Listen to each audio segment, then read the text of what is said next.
Come with me,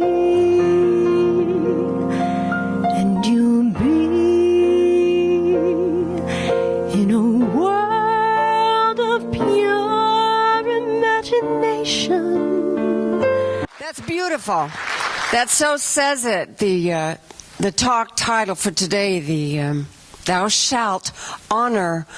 No, let me see if I can get that right. Thou shalt care for all the people of the world. But before I do that, I wanted to tell you about the convention that I just came back from week before last. In Las Vegas, we had a spiritual convention right there on the Strip, Planet Hollywood. One of our speakers, Christopher, made a joke about what a great place to teach ministers about prosperity in a casino.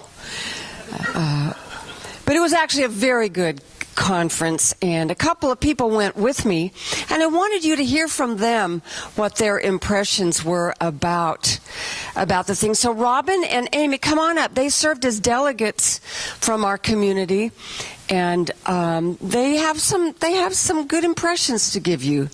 So let me just start by asking both of you, one at a time, what were your initial impressions about the conference? What did you like about it? What surprised you?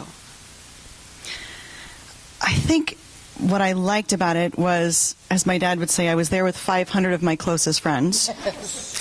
And I have a tendency to see all of your faces and think we're the only ones in the world that's doing this. But then to be in a room with 500 people that speak religious science and to hear other people, ministers, practitioners using consciousness and Ernest Holmes and Thomas Troard made me realize that the organization that we're part of is much, much bigger, global, more so than our community here in Columbus, Ohio. Oh. Thank you, Amy. How about you, Robin? Well, you've all heard the saying, what happens in Vegas stays in Vegas. But we're not going to keep you in the dark. We've got lots of information. We had sessions that were just amazing. Online education to just endless speakers and such information, social media, things, the tools that we can use and put in place and get the word out even more. So more film at 11. More film at 11. What was the most fun thing you did there? Keep it clean. The weather. The weather. 77 degrees, nice. So it reminds me of a short story that one of the speakers told. He said as he and his wife were waiting in line to check in at Planet Hollywood, when he got to the person that was checking them in, the person checking him in said, behind the counter, we're taking bets. We're betting on the people who are with this church convention. And we're usually right, because it's the people that come up and check in are the happy ones. Wow. It's true. Excellent. And I got Robin, who's afraid of heights, onto the high roller. Yeah. And that would be 55 stories up. Thanks. So anything else that you'd like to share with our community about your trips there? Well, that I'm very grateful for the opportunity to be able to go, and I'm a little nervous. And to be a part of to be your spokesperson, for the voting purposes and everything, too, being a delegate. It was really interesting. Thank you. Thanks for coming with me. I'd say it's worth it. Next year it's going to be in Salt Lake. And if you have the opportunity to go, it's an amazing experience, all of it. I would encourage you all to just even consider going. Oh, thank you both. Thank you both so much. Yeah. Every time I go there, I'm just overwhelmed by the amount of diversity that we have in our larger community. We honored several ministers for over 45 years of service, and let me tell you, that's something. And all the way down to the new, fresh, new young people that were there with their one young man has a blue mohawk. And then there were a couple of dreads of different colors, you know. I mean, really, it's exciting to see who we are at a bigger scale. We cross all lines, and it's delightful. It's just delightful. We learned a lot, brought a lot back, and I'm very excited to be sharing with you the things that we learned. You know, they were all there.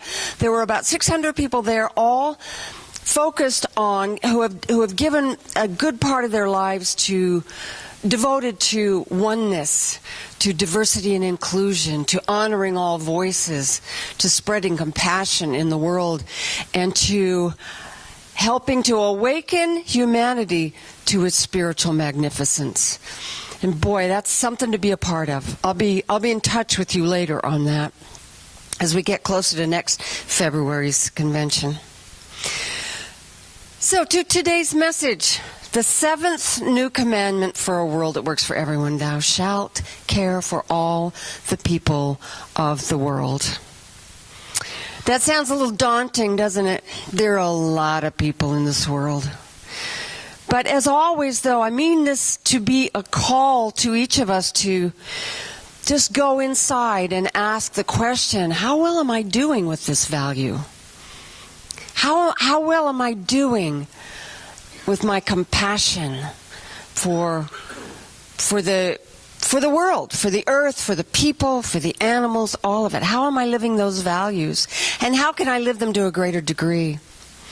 Our founder, Ernest Holmes, wrote, "Think of the whole world as your friend, but you must also be a friend to the whole world." So I started thinking, what gets in the way of us being a friend to the whole world? It's an interesting question, and it takes vigilance on my part to watch my thought processes unfold. You know, it's something that we do naturally as human beings, is compassion. I mean, you can see that in babies. If another baby cries, you can see this little tiny thing wanting to reach out to soothe the tears of the other baby. It's inherent in us. But there are a lot of things that can block up those feelings of caring, of just caring.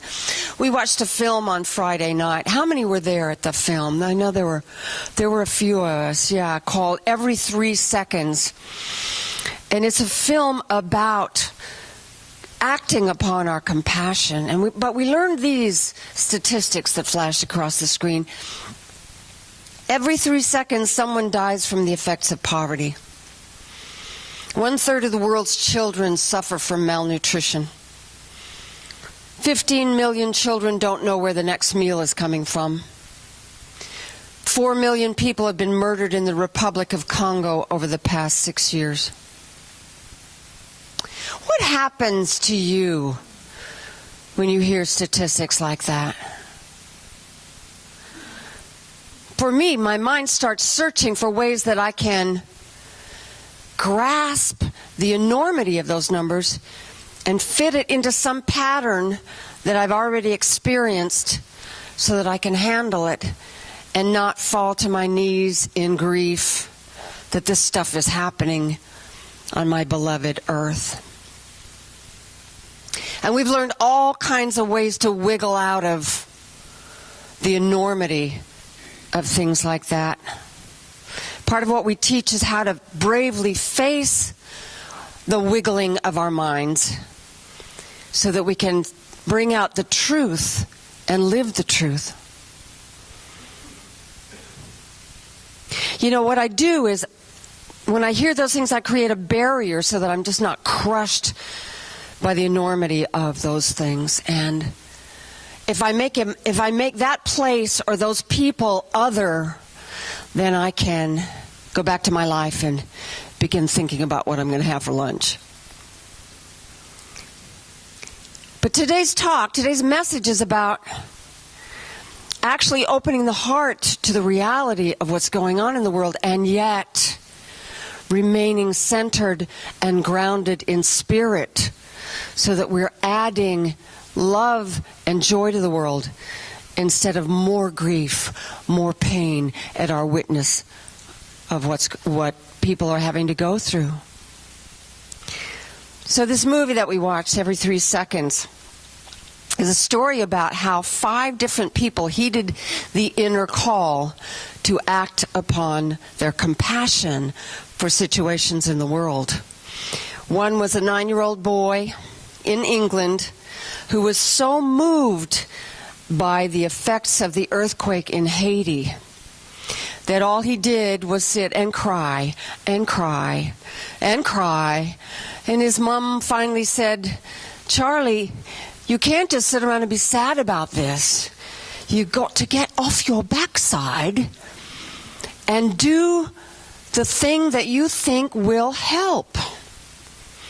And so he did. His dad helped him put up a website, and Charlie decided that he was going to ride his bike for Haiti. And he put a little way for people to donate through PayPal. And when his parents asked him what he thought he would make, he said, "I want to raise 500 pounds for Haiti." And his parents kind of rolled their eyes. "Yeah, that'll happen." And they then sent the link out to all of their friends, and then began watching what happened, because this engaging little boy with his open heart and his big smile began to catch the attention of the media. I'm going to let Charlie tell you himself via video at the end of my message how much he did raise for Haiti. But it's a very endearing story of the power of one 9-year-old child. Another person in the movie is a woman in Kenya who began micro-lending to the poorest of the poor there. I love this quote from her. "I feel almost ashamed that I am so happy, that I have so much to do that I don't have time to think that I am old." Isn't that good? She has helped 300,000 families create a pathway for themselves out of poverty, to create jobs for themselves, just by lending them $5 or $10 or $12 and having it paid back with interest. 300,000 families. They have become so affluent, this little community of families, that they built their own village where they get to live in their houses instead of in the squalor of the streets and homelessness from which they came. It's a beautiful story about the power of one person with $10 in her pocket. Another person is a 68-year-old woman in Jacksonville, North Carolina, who has mobilized 9 congregations in her area to do what is called gleaning. They go to the fields and they pick up all the food that has been left behind. The U.S. statistics are that 96 billion pounds of food get left in the fields to rot every year in this country. 96 billion, because the mechanical harvesting leaves a lot there. Or they've overplanted and they just can't sell it. Or it's not pretty enough to put in the grocery stores. So this woman and her friends go to the fields and they pick it up and they take it to their local food bank so that it can serve the poor. Wow. She started a food revolution. This is one woman in a truck. The power of one person. Another young man devised a way to collect unused cell phones and ship them overseas. He spent about a couple of $1,000s on this project. But these cell phones now have become the link between rural, poor villages and local health care. So now that they can actually even do blood analysis through cell phone use, and thousands of people are getting health care that they would not have had unless this one person had said, "Hey, I've got an idea." This is so heartwarming to me. Another person in the film is a woman who is so moved by the plight of women in the Republic of Congo that she's devoted her life and her spirit to helping. She has an amazing quote here that I want to read to you. Now, not only did she go over and do hands-on help in Congo, but she has lobbied our government and the United Nations to impose regulations on the minerals that are the source of the conflict in the Congo. These are gold. I can't remember what all of them are. What radium. Another is something that goes into our cell phones. I can't remember the name of it. So they're very precious metals, and they're causing great strife for the people of the Congo because of the needs of the world. But here's her quote. She said, "I've grown to believe that there is no greater threat to human security on this planet than our well-trained capacity to flip off our empathy switch. And when we feed into the stereotypes about places like Africa, that's what we're doing. We're looking for a way to make Africa something other. That somehow this kind of violence, this kind of suffering is inherent in the landscape. And that maybe it feels different being a woman watching your child die in the place that the world calls the heart of darkness." You know, I remember watching this process of shutting off happen to me. And I know I've done it all my life. But this was the time when I saw it, when I caught it, and because I saw it, I was then able to begin changing it. It was when I first heard a while back about what was happening to women in Afghanistan, the treatment of women by the Taliban. It was so disturbing to me and so unbelievable to me that I watched my mind search for a way to capture it. And I went through all of those things. I actually remember thinking, well, maybe it feels different in Afghanistan. Maybe those women are used to it in Afghanistan. It's happening over there. Thank God it's not happening to me. And I was able to make them other. And then I didn't have to care so much. But the beauty was that I saw it, I watched it unfold in my head, and I was able to say, WTF! I don't want to think that way. I don't want to be that person anymore. I have a choice. I can change that thought. I don't have to let the grief of the world destroy me. But I can think differently about it. I can be a person for change in the world.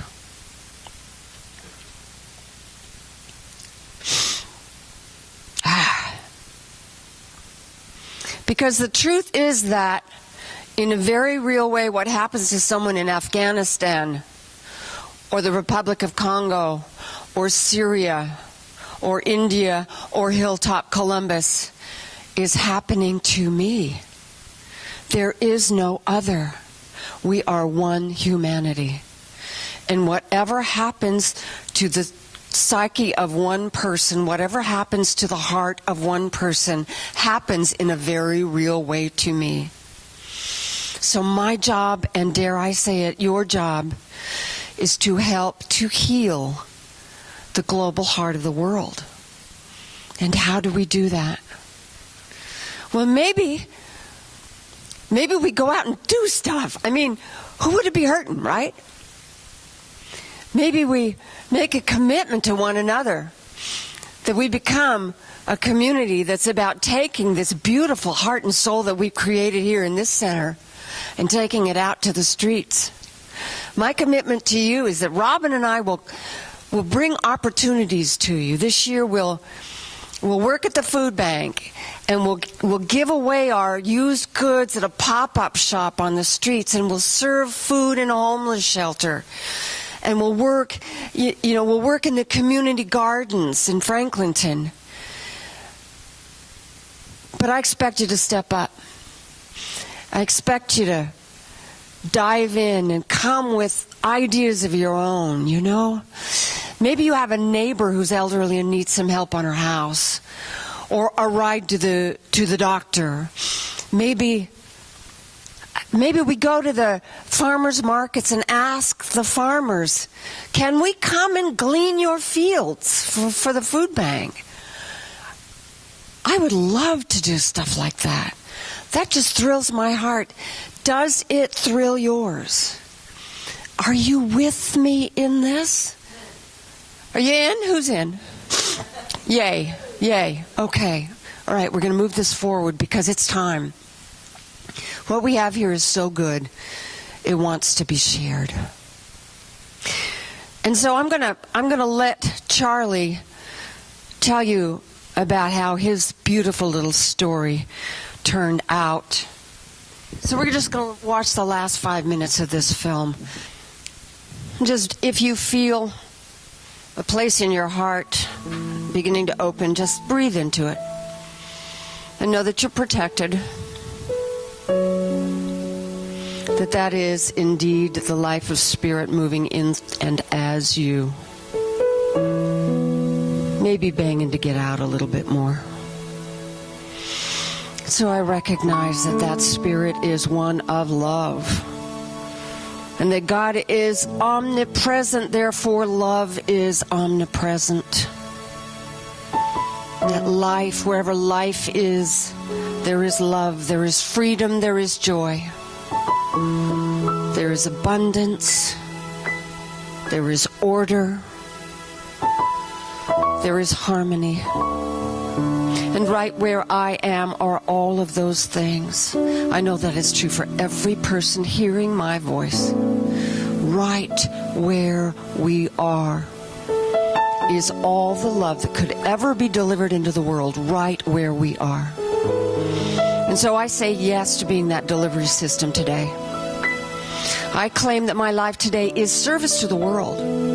That wherever I go, I look to see the life of spirit around me in all things and in all people. That as I greet people today, my eyes look into the eyes of the divine, erasing any idea I may have about that person or any person. That what I bring to life today in the world is more light, more love, more joy. I commit my day to that. I know for each person here, the beginning, the growing of a seed that blooms itself into service of some kind to the greater world. That just simply by smiling to the grocery clerk, each of us can give service to the world. Just by being that person in the world for a child to look up to is being of service to the world. And I bless it. I bless this beautiful earth that we live on, and I bless the heart of humanity that beats strong with the love of life and the love of one another. I claim present here now in every heart in the world the presence of peace, the presence of love, the presence of compassion, just waiting to be acknowledged. And so I acknowledge it now, saying it's there, it's more real than anything else on earth, and I dedicate my eyes to seeing it. I am so grateful for this knowing. I'm grateful for the power of this philosophy and the truth that I have come to know. I am so very grateful.